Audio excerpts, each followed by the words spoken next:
SST के कुछ important questions, right. सो आप अपना स्कोर लास्ट में कमेंट बॉक्स में जरूर जरूर लिखेगा। ये सारे जो होंगे तीनों चैप्टर्स होंगे एसएसटी के, टोटली सिलेबस को उठा के ये क्वेश्चंस फ्रेम करे गए। So let's come to the first question. इनमें से कौन सा ऐसा सिग्निफिकेंट फैक्टर है जो कि अर्ली सिटीज लाइक हड़प्पा और मोहनजोदाड़ो को बनने में हेल्पफुल था? क्या वो प्रेशियस मेटल्स का होना था, ट्रेड रूट्स का होना था, फर्टाइल लैंड उसके साथ साथ रिवर का होना था, या फिर नेचुरल डिफेंस, जो भी बाहर से किंग्स वगैरह अटैक करते थे उनकी वजह से ये लैंड सबसे ज्यादा चुनी गई? सो the best answer is it was a fertile land, जिसकी वजह से वहां पे खेती करना, एग्रीकल्चर करना और साथ में रिवर भी थी, तो वो बेस्ट रहा। सेकंड क्वेश्चन है, what is the presence of standard weights and measures in Harappan cities indicate about? तो उस टाइम पे स्टैंडर्ड वेट्स और मेजर्स इन हड़प्पन सिटी किस चीज को दर्शाती है? रिलीजियस अथॉरिटी को, एक कॉम्प्लेक्स इकोनॉमिक सिस्टम था, लैक ऑफ सोशल हायरार्की, या फिर a focus on artistic development? So the best answer is कि वहां पे कॉम्प्लेक्स इकोनॉमिक सिस्टम था, राइट। नेक्स्ट क्वेश्चन पर चलते हैं। नेक्स्ट क्वेश्चन है हमारा, कौन सा आर्किटेक्चरल फीचर हड़प्पन सिटी में सजेस्ट करता है कि वहां पर अर्बन प्लानिंग हुई थी, advance urban planning and public welfare? Great park थी, डिफेंसिव वॉल्स थी, ग्रीनरीज थी धान रखने के लिए, या फिर अंडरग्राउंड ग्राउंड ड्रेनेज सिस्टम था, जैसे आज भी हमारे यहाँ पे अंडरग्राउंड है। ठीक है, बहुत सारे एरियाज में नहीं रहता, बट आजकल के मॉडर्नाइज जमाने में भी ये चीज हो रही है। तो ये उस टाइम पर ही पता लग गया था, उस टाइम पर हड़प्पन सिटीज में ये चीज आ गई, राइट। नेक्स्ट क्वेश्चन पर चल रहे हैं। नेक्स्ट क्वेश्चन जो है हमारा, the extensive trade network of the Harappan civilisation was evident through the discovery of artefact in distant regions. जो एक्सटेंसिव ट्रेड नेटवर्क था हड़प्पन सिविलाइजेशन का, कि वो एक प्रूफ है दैट आर्टिफैक्ट्स हुआ करते थे। तो इसको कौन सपोर्ट करता है? Discovery of Harappan seals, use of wheel made pottery, presence of large granary, या फिर यूज ऑफ मेटल टूल्स? तो इसको बताता है discovery of Harappan seals in Mesopotamia, right? Next question है अपना, which of the following was the most important feature that differentiated early cities from early villages? जो early cities और early villages में difference लेकर आती है।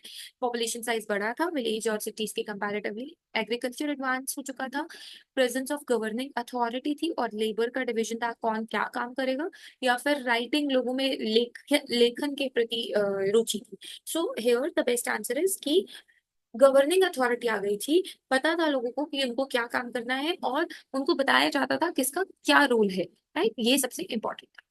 Which of the following best describes the relationship between kingship और उनकी religious authority के बीच में in early cities of Magadha? Kingship was military role. Kings were seen as representative of God. Kings को भगवान की तरह, भगवान को का रिप्रेजेंटेटिव माना गया था। Kings were selected by democratic votes लेके होता था, या फिर religion और politics अलग अलग रखा जाता था? तो उस टाइम पे ना राजाओं को देवता के समान माना जाता था, या बोल सकते हैं देवता जैसा रिप्रेजेंटेटिव माना जाता था। So this is the right answer. Which of the following early states was known its use of iron weapons and tools leading to military and agricultural advancement? इनमें से कौन सा ऐसा है जिसने आयरन के वेपन्स यूज किए थे इन मिलिट्री? सो पुरु, मगध, महाजनपदा और Kosala? So the correct answer is Magadh, right. Let's come to the next question. Next question says what role did the Ganga river play? Ganga river क्या रोल प्ले करती थी अर्ली स्टेज में? एक natural boundary, एक fertile soil, और trade routes के लिए भी इंपॉर्टेंट थी, it was a site of battles, लड़ाइयां बहुत हुई, या फिर उसने आर्मी की मूवमेंट को रोका?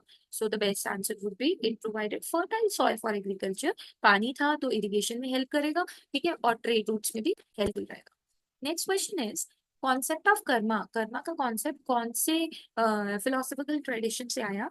कॉन्फ्यूशनिज्म से, बुद्धिज्म से, हिंदुइज्म से, या फिर टॉइज्म से? सो the correct answer is Buddhism. Buddhism में कर्मा को डिक्टेट किया गया है, इस वर्ड को दिया गया है। Next question is, the invention of writing systems in early civilization primarily serve which purpose? Writing system का जब invention हुआ तो कौन सा purpose solve हो गया? सारे text आप record कर सकते हो, आप agricultural production का record track कर सकते हो, communicate कर सकते हो दूर के tribe से, या फिर all of the above? So the best answer is all of the above, as all the answers are correct. Next question is, अगर आपको वीडियो अच्छी लग रही है तो प्लीज चैनल को लाइक जरूर कर दीजिएगा।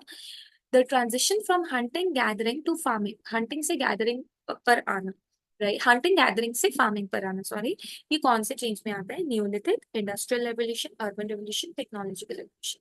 तो this is neolithic revolution. I think ये क्वेश्चन आपका फर्स्ट चैप्टर से आ गया है, but not an issue. Next is the invention of wheel. Invention of wheel जो है वो किसको क्रेडिट दिया जाता है? एंशियंट इजिप्ट को, मेसोपोटामिया को, इंडस वैली सिविलाइजेशन को, या फिर ancient China? So the answer is Mesopotamia. So the correct answer.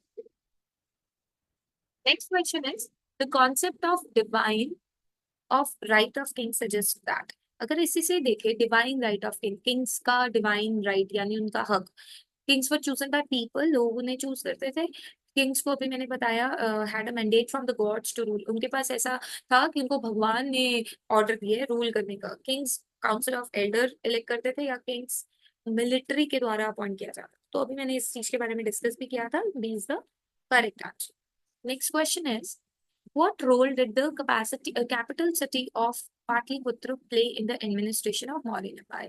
Capital city जो थी पाटलिपुत्र, वो किस तरीके से मौर्यन एम्पायर के एडमिनिस्ट्रेशन में क्या रोल प्ले करती थी? रिलीजियस सेंटर थी, military base for southern expansion, south के एरिया को बढ़ाने के लिए मिलिट्री बेस था, मेन हब थी पॉलिटिकल और एडमिनिस्ट्रेटिव कंट्रोल का, या फिर एक ट्रेड सेंटर था लग्जरी गुड्स का? So the best answer is that was a main hub for political and administrative control. So let's come to the next question. Our next question is, which text offered the detailed insights into administrative, economic, military practices of the modern empire? कौन सा text हमें administrative, economic और military practices of modern empire के बारे में बता रहा है? अर्थशास्त्र, मनुस्मृति, महाभारत, यहाँ हमारे वेदास? सो द बेस्ट आंसर इज अर्थशास्त्र. So let's come to the next question. The next question is, which early philosophical system emphasize, किसने अहिंसा और नॉन वायलेंस पे सबसे ज्यादा क्या किया था, एम्फोसाइज किया था, जोर डाला था? वैदिक फिलोसफी, जैनिज्म, मीमांसा और Buddhism? So best answer is Jainism. ठीक है, तो जैनिज्म में फॉलो किया जाता है अहिंसा और नॉन वायलेंस का कॉन्सेप्ट। इनमें से कौन सा ऐसा which concept is central to Buddhism, जो बुद्धिज्म में है, जिसके अंदर साइकिल ऑफ बर्थ, डेथ और रीबर्थ, ये तीनों को डिक्टेट किया गया, but this concept is referring to Buddhism.